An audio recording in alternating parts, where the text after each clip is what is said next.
Hi, I'm Michael Storsley, Superintendent of Grayslake High School District 127, and this is the first episode of D127 Gets Real. The idea behind this podcast is to talk to people in our district, whether it's adults or kids, who are doing interesting things and just talking about who they are, what they do, why they do it.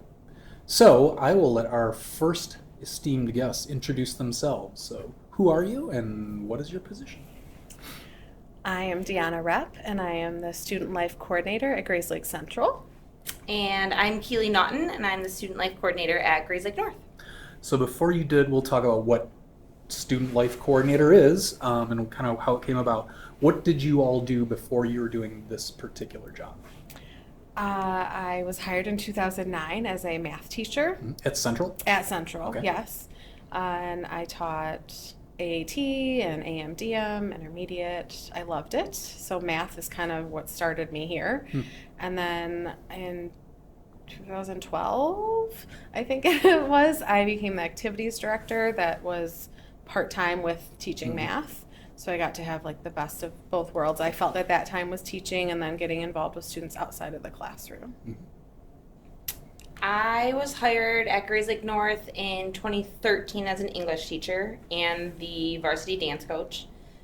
And then I was in English for, I think it was about 7 or 8 years, and then transitioned into the AIM program, which is our intervention program as a literacy interventionist. And then I think it was the fall of 2021 is when I became the activity director at North. So, okay, so we've got kind of like left brain, right brain. We've got math teacher, English teacher, which is good. Kind of Yes. nice how that worked out. We bounce off of each other. Yeah, so when you were doing student activities before it morphed into student life, what was student activities and how is that different now? How does student life coordinator compare to what you were doing before? I think, from my perspective, not being in it as long as Deanna has been, I think with the activities piece, it was solely focused on how can I support students in clubs, activities, and the sponsors. And really that's all the time kind of allowed for. And now with the expansion of this position, I think it allows for more of culture building, and really creating an experience for students and staff from the moment of freshman orientation all the way through graduation. Cool. It's kind of the big picture. Yeah, I think time of just being able to do better with student activities is part of it, but I think a lot of my time is with more face-to-face time with students because before I was also in the classroom, and so it's time where kids can come to our office and find us, where it's not that we couldn't before, but it was a lot more dealing with the adults of the sponsors in charge of the clubs. Now I think I get to work with the students a little bit more, and also if students aren't in a club, it's really great to be able to just work with students that maybe there's a reason they can't be involved before or after school in a club or a sport, and this is opportunity to give them more leadership skills, service opportunities, and also getting to work with department chairs. So it's all student life. It's including curriculum. It's including after school stuff. So I think we're just scratching the surface of learning more about that this year. Yes, this is the first year it's a student life coordinator, and we're recording this in October, so it's just kind of brand new. Yeah. So there, you guys, it sounds like, I mean, it's a work in progress. It's always going to be kind of just coming up with different ways to get students involved. So. And that's been nice, having time to even just sit down and look at data and figure out who is involved, who isn't, and why are these students not involved, and then how can we kind of pull them into the community. Because before, we tried to do that, but it was more limited. Yeah. So how do you go about doing that? Let's say you're looking at some data, you've got a chunk of kids that are like, wow, these kids are not involved in anything, and if we know anything about research and student success, like students who are involved in something are much more likely to graduate and do well and all that kind of stuff. So this isn't just fun stuff. It's like it really Matters. Yeah, Absolutely. I think we're still at the beginning phases of trying to get a lot of that data. Yeah. Using our school has been like our main drive this year. So anyone that signs up for a sport typically has to register, and now we're having clubs have to register so that all student involvement, whether it's club or sport, is in one space. So I think that has been really helpful. And then right now I'm actually working trying to work with AIM of figuring out, is there students in AIM that aren't involved? Mhm. And then working with students in different pieces of our building Yeah. to find out, are they involved in clubs? And if not, why? And trying to figure out where those gaps are. I think another thing we both did early on is the first day of school, we sent out a student interest survey. And that was really helpful to see Yeah. student names that were interested in this, and this, but then they didn't appear on any roster. And so looking at that and having those conversations with their counselors, social workers, the kids, their parents, and figuring out, you have these interests, we have these things to offer, where's kind of that disconnect. Yeah, that was huge. We've done activity fairs in the beginning of the school year, and we normally get a couple hundred kids will sign up and say they're interested. Because we did it on the first day and we had like this common message that day, we each got like 1,000 kids. Over 1,000 kids, like, yeah. clicked on, I might be interested in this. And like that was just at least one club. Like they could have selected more, but that's Yeah. how many students signed up. We've so that, never had that that. number was huge. That's We're awesome. really excited. Yeah. So, what are some of the activities? Again, this is the first 3 months of you doing this, but like, kind of what new activities and events have you either done already, implemented already, or what are you looking forward to? Keely mentioned the first day of school. Like that was like I think a big culture change for us. Like we just Yeah. totally revamped the first day of school. Every kid saw all of their teachers, and there was a lesson each period. So that was just something that was different that I think kick-started off the school year of every kid, and every staff member heard the same message. Do you remember kind of what some of those lessons were? Yeah, some of it was just like about school culture and like a little bit of expectations of like, this is what it means to be in the Ramley or part of Night Nation or, you know, whatever our school was focusing on. We focused a lot on extracurricular, so there's a whole period that they had to focus on athletics, activities, looking at our websites and social medias. We had just some kind of new safety structures and expectations that we went over. And we tried to have a little fun with it too. We had like all school rock, paper, scissors, just some friendly competition. Really having the kids and the staff enjoy their first day here, get to know each other, and make it a welcoming place for everyone. That was and then something. ending with an assembly. Yeah. Like that's something we've Happy New always Year like wanted assembly. to do. We did like Happy New Year for the first day of school to like kick off the first day, and ending the day like that was fun. How did that work out? The Happy New Year piece. It was good. It was good. Like there was a countdown, and the kids like did the 10, 9. Like Some that people was thought it was a exciting. little cheesy, but I loved Yeah, it. But- I think definitely. There's always going to be mixed opinions. That's what I on was- everything. Yeah, that's what I was asking because I Yeah. felt like you guys were a little nervous about that, but Yeah. all the feedback I heard was like that was great. It was a great metaphor and just And fun. we got into it. It was God Yeah. forbid it's fun. I'm like, Yeah. oh, We fun. tried to Right. do this streamer thing that made it look like fireworks. Like we had fireworks on the screen, Oh, okay. like Yeah. as the countdown went down. But like some of the streamers didn't really get released, and it looked kind of weird. But no one knew what it was supposed to look like, so Okay. it was really just us, not. A couple of students Got asked it. why we're doing this because like New Year It's is August. January, but they all kind of rolled with it. Yeah, so I think just having a theme that got us excited, got them excited. But for the first time doing it, like I think like anything, there's stuff that we would want to change or Improve. improve. But I think that was new for us to do that we've been wanting to try. So, and then just, the school year always starts off with focus on homecoming. It's just that's how students get involved their first few weeks, and ours were later this year. So I think just a lot of build up to homecoming helped us have a really successful week, I think. Yeah, I think also we attended a Jostens Global Conference in Texas this summer, and I think something you and I both took away from that is the importance of recognition for students. And so I think that's another piece that we're really focusing on is how are we recognizing our students? Do they feel recognized? Do they feel seen?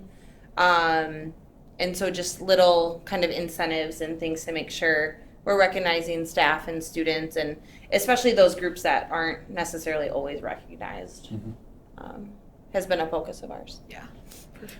So homecoming's over now. Yes. In a week or two or Yeah. 3, depending on. So Yes.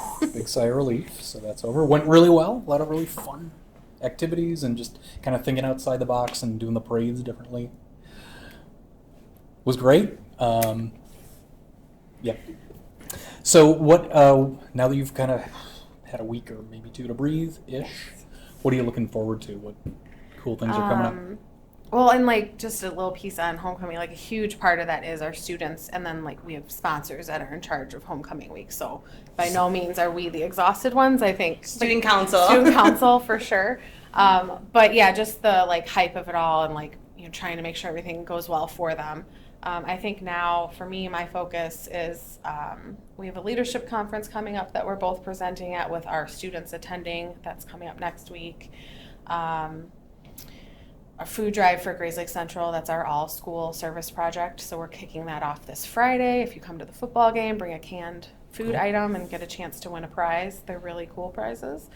And then we're doing another first day of school on January 8th with a special schedule and some different things in both buildings. So I think that's something we're trying to finalize in the next few weeks here. Yeah, North, I would say very similar. Not the food drive, but planning for the first day of school. And then we're already starting to plan our big game that happens in March. So that's kind of the next big piece that we're working on. And the big game, what is that? Can you describe that a little bit? Yes. It's kind of a thing. It's kind over of a at North. thing. So the big game is a all-school assembly that celebrates kindness, diversity, inclusion, and it is our Special Olympics program. Plays another Special Olympics program. This year it will be Round Lake at an all-school assembly. And we really just, it's a time for our school to really come together and celebrate inclusion. I think it's kind of a defining event that we have at North that kind of makes us unique. But all of that is already underway. Well, it's a massive event. Right, it's just a massive event. What I love about it is, we have Special Olympics basketball game going on, and no matter what is happening, no matter who has the ball or whatever happens, people are just going nuts, cheering for everything, no matter what team you're on. It's just a lot of fun. I just love watching the rest of our students, not just those who are on the court. Yeah. Just be kind and be happy for that group of students, for everybody, right? Yeah. So there's a lot of different activities that go on too. So. Yeah. Now, are you involved, Deanna, with Veterans Day at all? I'm on the planning committee for the assembly, but so much of it goes through our PSP class and our Key Club. Yeah. So we meet every 2 weeks to just finalize that plan. So that is coming up as well. Yeah, at Central there's a big Veterans Day assembly where the school invites any veterans in the area or anywhere. But really, they get a seat of honor sort of in the middle of the field house. All of our students are in there. There's usually a keynote speaker with some sort of military connection. But it's really good. It's great, I think, for our community to see that it's something that we really value in the district. Yeah, and after the assembly, they get to stay and have breakfast, and they do different presentations in the theater. So social studies classes are all down there, but any teacher can bring their classes down to hear different speakers throughout the day. So it's really like a whole day thing, but the assembly is for our whole entire student body as part of it. So it's a really great event. Cool. So if you had a student in front of you that wasn't involved in anything, right? It was just kind of, somebody you'd want to get involved. What would you tell that student? How would you advise that student?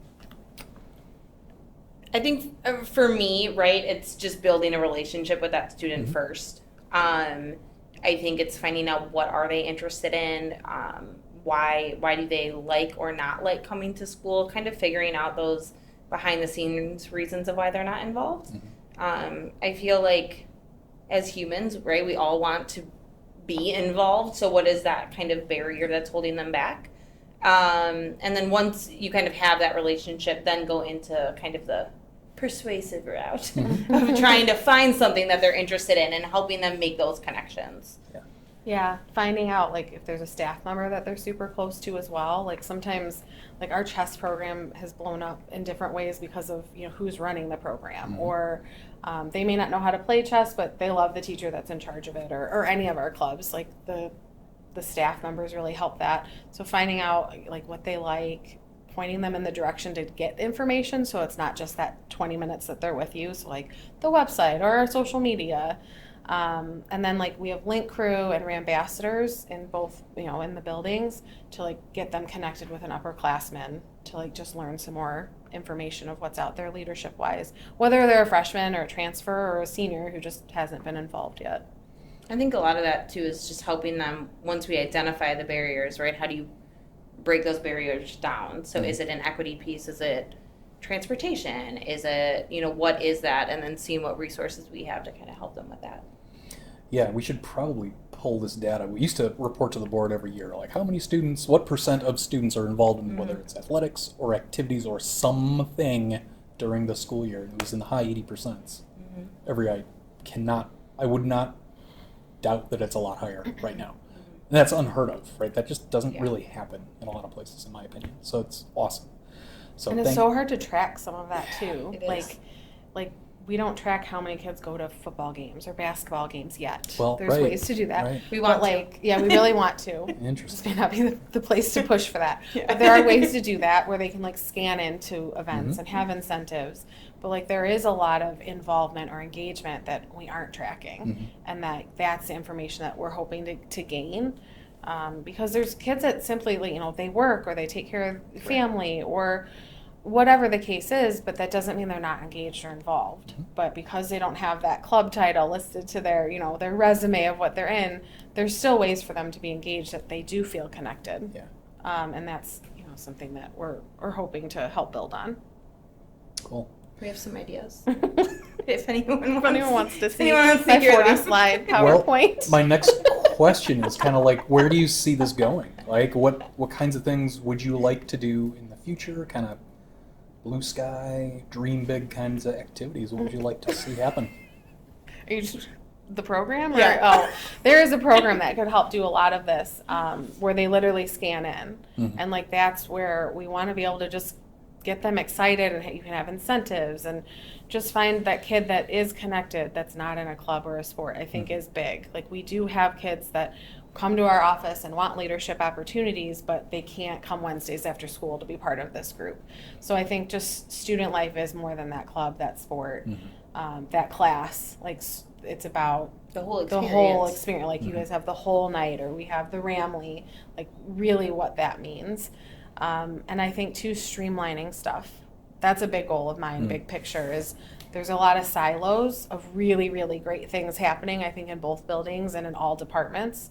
And a way to put that together is like a big vision of mine, of ours, and having more collaboration. And you both want to do this fundraiser, this service project, let's do it together.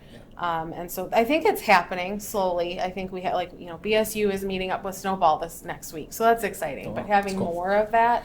So kids get a little bit more awareness of what other groups are doing, and they don't feel like, well, this is our project. Everyone can work on something together. There's also so much crossover between our clubs. Specifically, I would say our leadership clubs. A lot of the same students in, a National Honor Society, in Student Council, in Link Crew, in Ambassadors. So utilizing that and kind of pulling all of our resources together to have different clubs kind of collaborate is a goal of ours. Yeah. And classroom time too. I think a lot, we have 68, 70 sponsors that work in our building that are, involved in a club, or they also coach. Like there already is this built-in connection, and just trying to put that all together and we talk about cross-curricular and working with different departments, but also within clubs. And I think Knights Block and Rams Block is a great opportunity, a great start to be able to have time during the school day for kids to feel connected, outside of just, the academic piece of school. So I think there's a lot of systems in place. I think we still have a lot that we want to improve on and grow. Like you said, it's only October. I can't believe it's only October. I feel like I don't even, there's also the unknown of what we could do, because we don't know what we have sometimes. Yeah. So just continuing to learn more about different departments, and we work closely with our athletic departments, I think naturally, just because it's after school. Right. So we know a lot about, when's the after school bus available and how does a fundraiser work. But I think we've both had a new partnership, or I've had a continued partnership with our wellness and prevention coordinators. So things that Kate Oldenburg and I have been able to work together on, the creation of Rambassadors has been huge this year. And just making kids feel connected and welcoming new students. And we have our wellness day and how we're going to work together on doing a multicultural fair and how that fits in with all of these different pieces. So I think just more collaborating with staff is also encouraging more collaboration within students is helpful too. And I think in this role, too, I work with Joe Alger at North, and I think, right, there's an expertise that he has that I don't have. Right. As a prevention and wellness counselor. Yeah, and just that counseling piece, that clinical piece that I don't have a background in that. And so I think working there, him and I have been working very closely with Night's Walk and Homeroom. And so I think just seeing a different lens of student life as far as different groups that he runs or SEL lessons, it's just kind of widened my kind of knowledge of what student life is versus just student activities. Yeah, it helps just the collaboration piece that, we have each other, which is huge because we have two different buildings that have different goals or different things that we want to do and how we can share and make it our own. And then now having, another department that wants to work with us that we want to work with. Like, I think that four of us even are going to be working together on some things is helpful. That's great. So, if a student were interested in getting involved with something, how might they get a hold of you? A few different ways. One, now we're, I don't want to say always available, but for the most part, our availability has widened. So finding us in our office, sending a quick email to schedule a time. I also think asking another student, hey, how do I get involved? I think sometimes they receive that even better than talking to an adult. So I always encourage kids to ask their friends, what are they involved in? How did they get involved? Other pieces are show up to a meeting. We both have activity calendars. Activities are nice in a sense that you can come and go and you don't have to be there every time. And so I think it's a little bit more of a welcoming environment in a sense that if you miss tryouts, you miss tryouts. So it's a little bit different. Yeah. Coming to see me, I think, is my favorite. I'd rather have face-to-face, but kids are pretty good at email and they get a fast response if they just need a quick answer.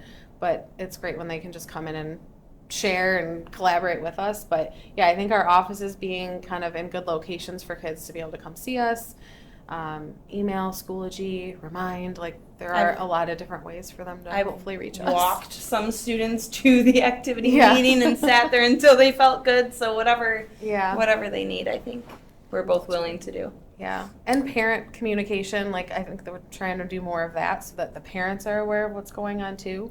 Right. To encourage their students to come see us or email us. Cool. Anything else for the good of the cause? It's great. It's really informative and helpful. I think we're always looking for ideas from kids. So if there's stuff that they want or they think would be really great, I feel like our doors are literally always open now. for them to come in and share or talk to their sponsor of their club, and then they come in. And coaches too. I feel like we've worked with more of them recently too. Great. Yeah. Well, it's awesome. I know you guys are just kind of getting started and getting things off the ground, but there's a lot happening. So looking forward to where it goes next. It's exciting. So are we. Us too. Yeah. Good deal. Once again, thanks very much, Keely Nunn, Deanna Rep, Student Life Coordinators at Grayslake North and Grayslake Central High Schools. Thanks very much. Thank you. you. Bye. Bye.